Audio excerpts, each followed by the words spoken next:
Good evening, fight fans, and welcome back to CES Boxing Classics. I am your host, matchmaker, and publicist Michael Parante, joining you for another action-packed edition. And for tonight, one of my favorite all-time CES fights, we go back to August 19th, 2011, ESPN Friday Night Fights, Hammerin Hank Lundy taking on former world champion David Diaz on one of the biggest platforms in boxing at that time. Now, going into this bout, a lot of backstory. Hank Lundy was 21-1, just about to make his climb up the top of the ladder in the lightweight division, taking on the 35-year-old Diaz, former WBC lightweight title holder, a fighter who was on the back nine but had just challenged for another world title a year prior to that, so still had a lot left in the tank. Dangerous southpaw, recognized name in the sport. For Hank Lundy, this was a great opportunity to make his presence felt in that 135-pound division, and the kind of fight that if you are going to be someone who's going to challenge for world titles down the road, a David Diaz at this stage in his career is the kind of fighter you have to beat. So going into this fight, Hank understood it. He knew what was at stake, but also knew in the back of his mind that this was a dangerous challenge against a fighter that had a lot of veteran savvy left in him and still had a lot to give to the sport. So to reset the scene, it's 2011, Hank Lundy, top 5 in the world in the lightweight division, waiting for that opportunity, and now has an opportunity again on Friday Night Fights. And around this time in Hank's career, he'd really become a stablemate, one of the staples on Friday Night Fights on ESPN. And if you go back to this era, really, this 2010 through 2013, 2014 era for ESPN, the Friday Night Fight format was a lot different than it is now. Now, today, Top Rank is basically corner of the market on ESPN, and when you watch ESPN fights, all you see are top-ranked fighters against other fighters. Back in 2010, 2011, ESPN was offering dates to other promoters, mainly regional club-level promoters who had fighters on the cusp of doing something great. And what that format was doing was allowing these younger fighters to get the opportunity to fight on that great stage, to showcase their skills. And what the benefit was for the fans was that anytime a promoter got a date from ESPN, he or she would put his best foot forward to put on the best show possible in hope of getting other dates down the road. So you weren't just getting throwaway fights like you so often get now. With no offense to Top Rank, but Top Rank has dates lined up. It's got contracted dates. It knows it's going to be there for a while. If you were a CES Boxing, or you were Samson Boxing, or you were Bobby Hits Promotions, who co-promoted this fight with CES, you may only have 1 or 2 opportunities to showcase what your promotion can do on that stage. So, number 1, you got to put on good fights. Number 2, you got to fill that arena so it looks good on TV. And then you got to have the right stars to showcase that fans want to see. Now, CES at this time had a gem in Hammerin Hank Lundy. He was the consummate road warrior, Philadelphia-born fighter, talked a great game. He was charismatic.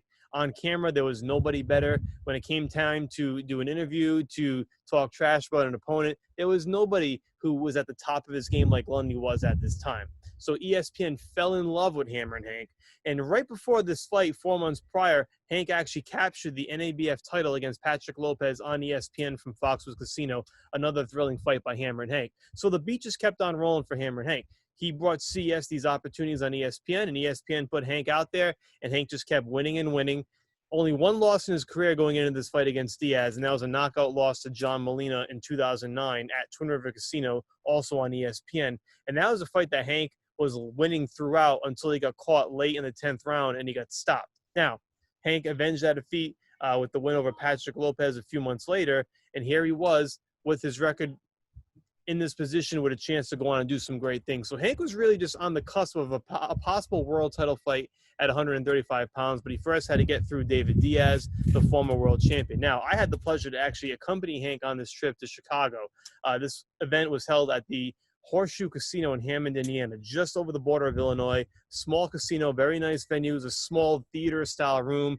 And I got to deal with a lot of the pageantry that goes into an ESPN show and some of the craziness as well. And if I remember correctly, while we were back there in the arena waiting for Hank to go out, there was a slight delay because of a tennis match on ESPN. So there was a lot of tension building up, a lot of waiting and anticipating. And then we realized that Hank actually forgot his cup at the hotel. But thankfully, someone else who was in town that night by the name of Demetrius Andrade, who actually fought against Grady Brewer on the same card, hooked us up, had some extra equipment, and the show went on. And it was a great show. And this kind of fight for Hank was really typical of Hank's entire career, which is still going strong to this day. there were times where Hank would get knocked down, you know, whether it was in the ring or sometimes outside of the ring, but Hank always got up and always kept fighting. And in this fight against David Diaz, in front of Diaz's hometown crowd at the Horseshoe Casino, Hank went down hard in the 4th round. And there were moments, and it was early in the 4th round too, so there were moments over the final minute and a half where it looked like Hank might get stopped and this could be a crushing defeat. But Hank fought back like the champion he was and pulled out a stunning victory in the end, which you're going to see now. One of the true testaments to Hank Lundy's character. As I said leading into this, Hank was a consummate road warrior. He was from Philly, but rarely fought in Philly. He fought in Rhode Island. He made his second home there at Foxwoods. He fought in everybody's backyard. He had gone to Memphis to fight on ESPN. He went to Canada, went to Russia later to fight Victor Postol. Everywhere Hank went, he made his home and always managed to drown out that crowd noise or the crowd being against him and put his best foot forward in the ring. So here it is, 2011 ESPN Friday Night Fights, Hammerin Hank Lundy versus David Diaz. You mentioned Diaz in the last 3 years. He's had some extremely long layoffs. It remains to be seen if that's going to affect him here tonight. But right in the offset, it's just going to matter of who's going to take control, who wants to dictate the pace. And we'll see that right here on the onset in this first round. Hank Lundy, a 4-year pro. Had a dominating win on Friday Night Fights in April 2010 that set up what would be his first career loss in July 2010 when John Molina TKO'd him. It doesn't really mean a whole lot, but Diaz is a lot bigger, it looks like. A lot wider, I guess, than Hank Lundy here tonight. Both guys came in right at 134 and a nugget.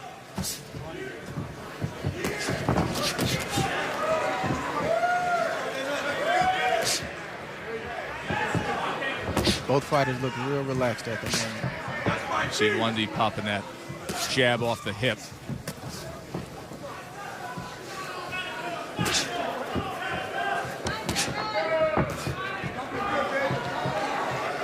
You know, after all that talk, Andre, last year, time and time again, we'd walk into our fighter meetings with Hank Lundy, and I mean, it was a comedy routine. He did dial things back. He did get the sense that, hey, you know, I know what it means to be a pro now. A lot of guys say that after their first loss, like they have the realization of what it means to be a more mature pro. Sometimes that's what it takes. Exactly. It's that humbling experience, right? Especially the way Lundy lost. He got stopped. And for a fighter, most fighters are proud fighters. They don't want to lose and they don't want to get stopped, especially when they're undefeated and they're highly touted. So I think that loss was good for Hammerin Hank. And let's see how these next, few years, how it affects him. Combination moments ago from Hammerin Hank, showing you a glimpse of that hand speed and scoring.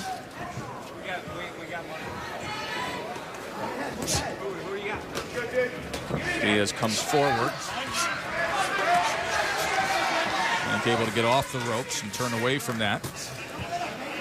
It's not a lot of hard shots from either guy. Looks like both guys, good shot from Lundy. Yeah, tried to time him as he came in with that left uppercut.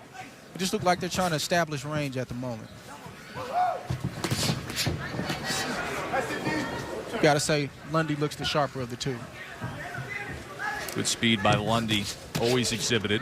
Remember, he was ahead on the scorecards in that fight against Molina when it was a right hand that came crashing home.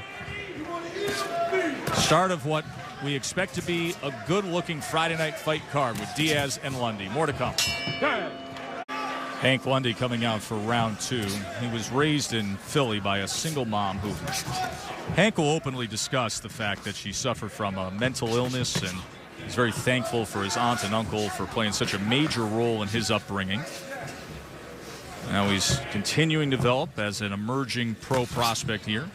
27 years old, 20 wins, that 1 loss. David Diaz, of course, a few years removed from what most consider his prime. He was a titleist. Was in with Morales and Pacquiao and the like.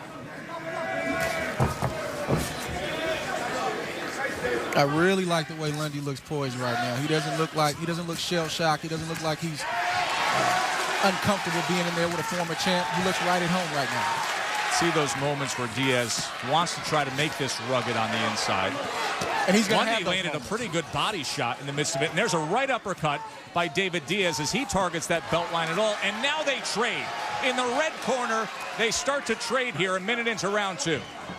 Diaz said he wanted to be more defensive, and that's what he's been working on. I think he threw that out the window just now. No doubt. You know, we had that discussion at breakfast this morning.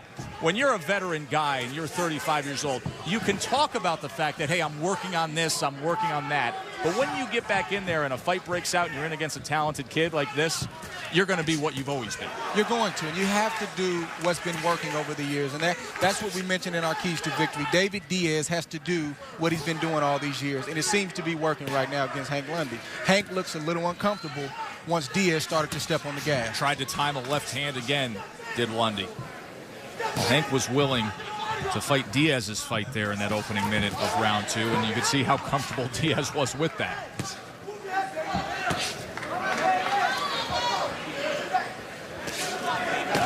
Lundy wants range. Diaz needs to get inside those long arms of Lundy. That's the key to this fight for both fighters. There's that southpaw jab now from Diaz.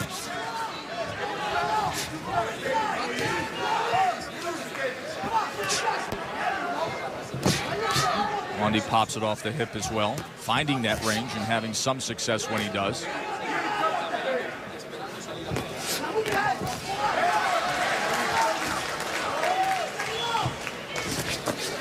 War of the jabs right now.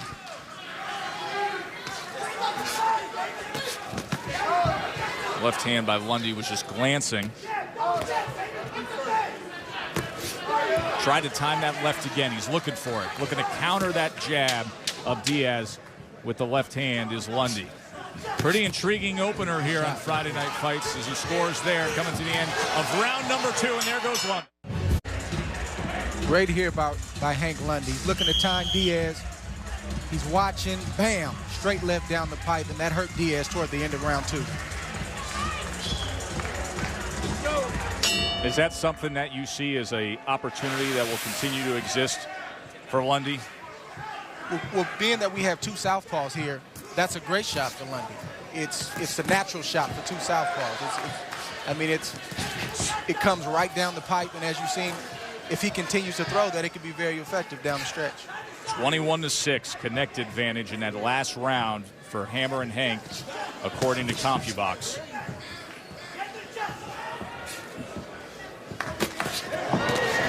Sitting back, waiting, timing. Lundy's looking real sharp at the moment. Diaz looks a little unsure. Even though he's mixing it up, he still looks a little unsure. And I think that's due to the rust over the last few years. Gotta love Lundy's confidence. He's got tons of it. He gave us a look at firing off that right hook that time as Diaz came forward. Now he switches orthodox for a moment. And you see that up jab coming off the left side, that power right hand. You surprised by this, Andre? Not at all. Not at all. It's one thing to get beat from one side. But when a guy switch hits on you and starts beating you from the other side, that's just discouraging. I'm not surprised that I see a little rust on Diaz. I don't care who you are. If you don't practice your craft consistently, you're going to have ring rust. And that's what we're seeing right now. Diaz is a little unsure.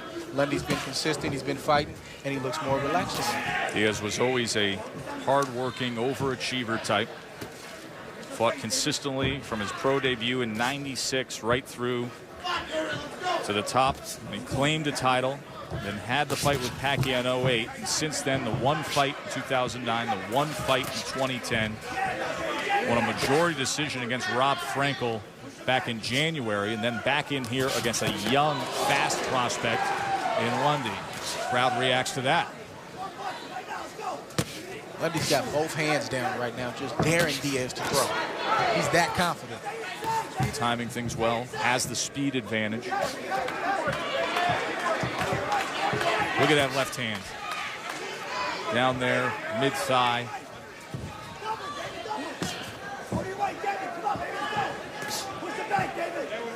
And I don't think Hank is being sloppy right now like No. he was in the Molina fight. I think this is just pure confidence. He's timed and counterpunched Diaz all night, and he's in the zone. And he's staying far away enough where he's actually safe and just waiting for Diaz to come forward and seeing if he can land that right hand from this orthodox position that he switched to.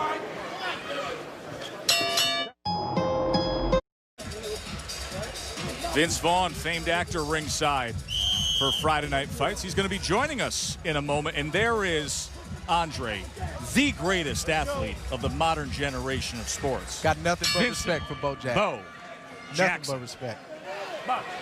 Had a nice visit with Bo before we went on the air tonight. He said he was with Mike Tyson a couple weeks ago. That's an interesting combination. Round number 4, Joe Tessitore alongside the super middleweight champion of the world, Andre Ward. Diaz and Lundy, entertaining scrap to get the night started.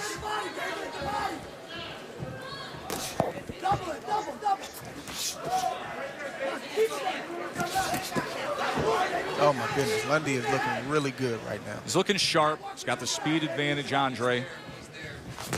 Oh, he tried to catch him with an uppercut, and instead it's Diaz who lands a big shot on Hank Lundy, and just like that, the fight turns.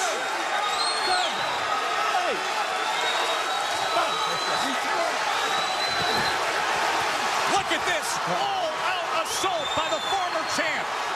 One of Chicago's favorite native sons on the attack against the young prospect. A right hand rings in. Diaz, another headshot comes in. He's looking for the stoppage here. Step back. A lot of time to work with. A cut over the right eye of Diaz, but he's headhunting time and time again. Lundy needs to hold right now if he's going to survive. He needs to clinch and wrap up. That is a bad gash around the right eye of Diaz. Left hand reined in. Another Body good shot from comes Diaz. in. Huge round by David Diaz. All on the line here at this stage of his career. He's got to get after it. Another chopping right hand. Shoulder to shoulder against the ropes. Diaz is landing some heavy shots right now. And Lundy is trying to trade with him instead of clinching. He lands a left hand of his own. What a round here.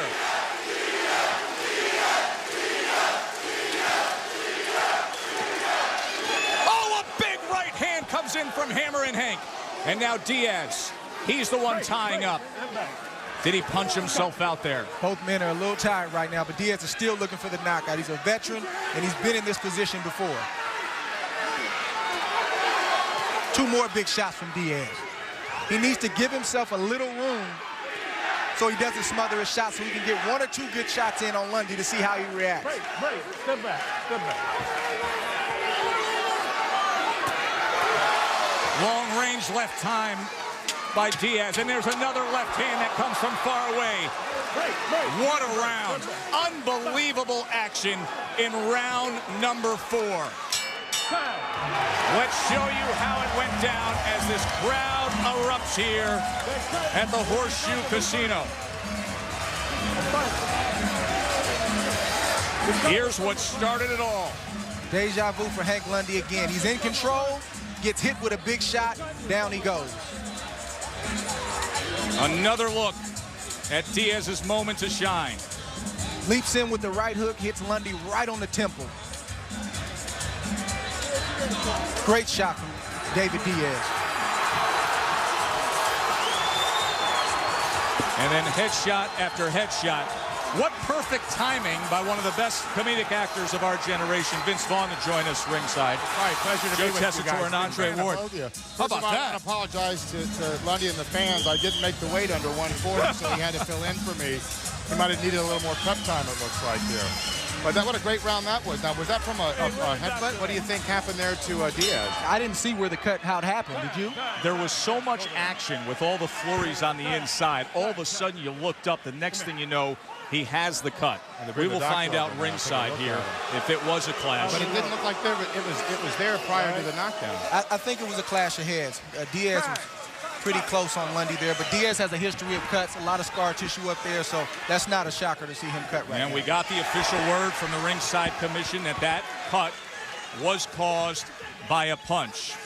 So Vince Vaughn joining us ringside for this thriller, our opening bout on Friday Night Fights. Great fight, great fight. Great to be here. Vince, what is it about the fight game? So many in Hollywood are attracted to it. Some of the best movies of all time, boxing related. But what is it about the fight game that attracts guys like you? Just have to have so much respect for these guys for putting it on the line and getting out there. There's no script. You know, they work hard, they prepare.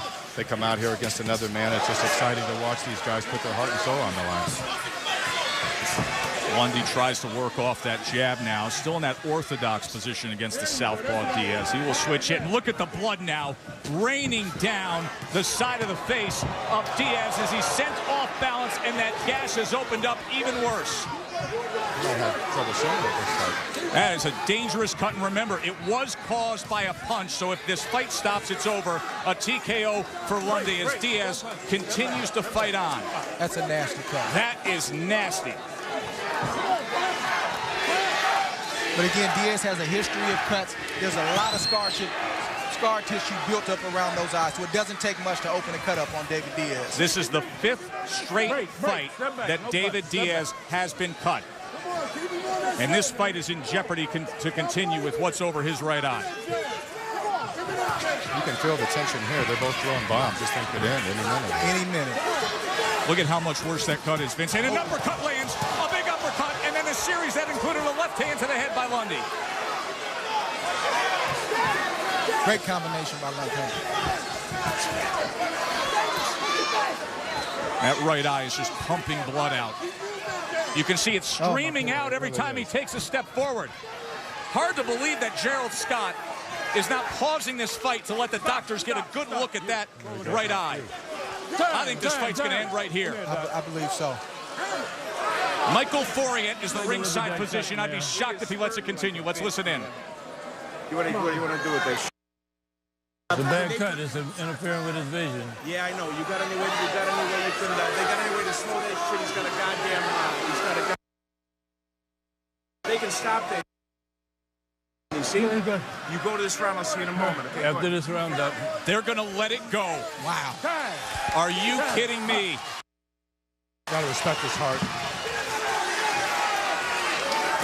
Diaz fights on. He's got to go for broke. They're giving him this round. Crowd on its feet.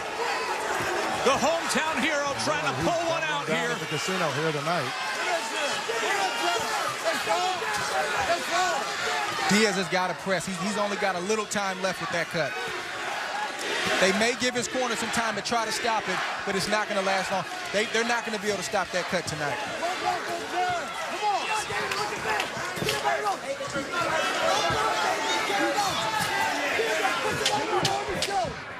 break, step back. Oh. Gotta like Diaz's response there. Wow. Well, Vince, we tried to welcome you in and just kind of have what some a great chat, fight. That was unbelievable. Are you kidding me? A terrific fight, and you got to really respect Diaz for the way he responded to the talk with the doctor there. I mean, Came out swinging right here. Yeah, big time. Andre Ward, let's go back and look at that uppercut from the last round. Hank Lundy getting in position, waiting for Diaz to throw. Beautiful left uppercut. Tried to bring the right hook, but missed it, but landed the straight left. Great combination. And then Diaz with the blood streaming down the entire side of his face with a bit of a comeback against Lundy. I know you played a lot of Fight Night in the movie The Breakup. That's right. This is the real deal. Boy, this is the real deal. And I'm telling you, both these guys, and for Diaz to respond the way he did when the doctor said that he's in jeopardy of losing it, to come out and put it out there like that, what a great fight. You've got a connection to the fight game. I got a guy, a couple fighters out of Los Angeles that I've been kind of rooting for and supporting. One of them fight tonight, Yakubu. But this is a great fight right here. It is Yakubu Amidu from Ghana. Possibly we may see him a little later on. But for now, round number 6. Vince, pleasure visiting with you. Such a pleasure. Really appreciate it, Joe. Thanks for having me, Andre. Continued success. Good You're a pleasure to watch. Enjoy the rest of this one while it lasts. I definitely will. Enjoy it, guys. Thank you. Thank you. Vince Vaughn. Oh. Diaz is down, and maybe fight is over. A sixth-round knockout by Hammerin Hank Lundy. And he brought the hammer every which way. Okay. Take it easy. What's the time? KO. I'll find out. 37 seconds. Just an all-action war comes to an end with a thud. With the blood in Diaz's eyes, blurring his vision just a tad, and Lundy just lands a perfect shot right on the chin. And we talked about this earlier about two left-handers and how the straight left is right down the pipe. It's an easy shot for Lundy to land, especially when a guy has blood in his eyes. And then out goes Diaz. In Ultra Mo, watch the left hand. Look at that blood splatter. And the face just cave in on the former champ. Real time. What a blast. And what a fight. In a year of Friday night fights that has had one memorable. There you have it. Hammerin Hank Lundy, the winner by 6-round knockout, a vicious ending to the fight against David Diaz on ESPN Friday Night Fights. And what was symbolic about this victory was kind of the fighting spirit, that Philadelphia fighting spirit of Hammerin Hank Lundy, getting knocked down early in the 4th round, looking wobbly at times, fighting against the ropes, and as the announcers pointed out, not even necessarily trying to clinch or buy time, but just fighting back against Diaz until he got his legs back, got back into the corner between rounds, and then just took over. And as you notice later in the fight, of course, Hank opens up a big cut over David Diaz's eye. I thought, looking around ringside, that fight actually might get stopped because of the cut, and then might actually be a situation there, but they allowed Diaz to continue. Diaz still could not see that well, and Lundy, of course, took advantage by delivering the knockout blow in the 6th round. And it was, at that time, I thought, the biggest win of Hank Lundy's career. David Diaz had won the WBC World Lightweight title in 2006. He had had 2 or 3 successful title defenses and didn't lose the belt until he fought Manny Pacquiao, who's an all-time great. And then in 2010, Diaz, at the age of 34, again challenged for the WBC title, came up short against Humberto Soto. So Diaz was still a recognizable name, and Lundy needed this kind of win to just continue to put him in the spotlight. The ESPN Friday Night Fight platform worked wonders for both CES and Lundy during this era because it gave Lundy the opportunity for the ratings committees to see what he could do. ESPN is still a big name in boxing, and even back then was very influential in how fighters were ranked in their weight class in any of the sanctioning bodies. And of course, for CES, it just brought more legitimacy to that promotion and what we do and our ability to put on great fights. But I'll tell you something, you'll never have a platform like we had back then. It's just a different game now. When Hank Lundy fought Jose Molina in 2009, the co-main event was Vadim Biossi versus Joey McCready, 2 local fighters in the New England circuit who sold the place out and put on a great show. And unfortunately, you don't get fights like that on ESPN anymore because the promotions are all just working with one corporation now, whether it's Top Rank, Golden Boy, or whoever. But back then, you still had that platform for a fighter like Hank Lundy to make his name known. And on this night in 2011, Lundy dropped the hammer on David Diaz to improve to 21-1. Now, for David Diaz, that would be the swan song, the end of his illustrious career. He retired after that fight and still works somewhat in the boxing industry. Did a little bit of color commentary, too, after that. Very respectful after the bout. A great champion and a great ambassador for boxing during his day. But for Hank Lundy, it was really just the beginning. He had some big wins after this fight. Unfortunately for him, though, as he got to #1 in the world, took on a fight against Raimundo Beltran in Atlantic City on ESPN, suffered an upset loss to Beltran, and we've seen what Beltran has done in his career since then. It took Lundy some time to get his feet back into the game again. He had gone out to Russia after the loss to Beltran to take on Victor Postol, lost that fight. So around that time, Lundy had lost 2 in a row, and some wondered if he would ever get his opportunity. But he jumped back into the ring on short notice against a Josie Olasagan on ESPN in New Hampshire and scored a major victory over the former world title challenger. And that really got the ball rolling for Lundy again. And he would soon get his title shot in 2016 against Terrence Crawford, albeit at the 140-pound weight class, that fight being broadcast on HBO at Madison Square Garden. So Lundy just continued to go. Whether he would take a loss here, he'd come back with 3 or 4 more wins. And it was really symptomatic of his entire career. He just kept on going no matter what roadblock he might face along the way. Now, Hank Lundy and CES are no longer working together these days, but Hank Lundy still going strong, still fighting. He had actually come off 2 wins this year before the coronavirus pandemic shut down pro boxing. So we do look forward to seeing what Hank can do. We continue to wish Hank the best of luck in his career. I can tell you without certainty, one of the easier fighters to deal with. It was never a matter of whether he would take the fight. It's who am I going to fight? Where do I need to be? And that was the end of the story for Hank. He never turned down a challenge, never turned down an interview, and remains to this day one of the more charismatic fighters, not only in CES history, but really in professional boxing. So hats off to Hank. Want to thank you guys for joining us in this look back in time in 2011. One of the great Hank Lundy fights, one of the great CES Classics. We will see you again real soon. Thank you again for everybody for joining us for another episode of CES Boxing Classics.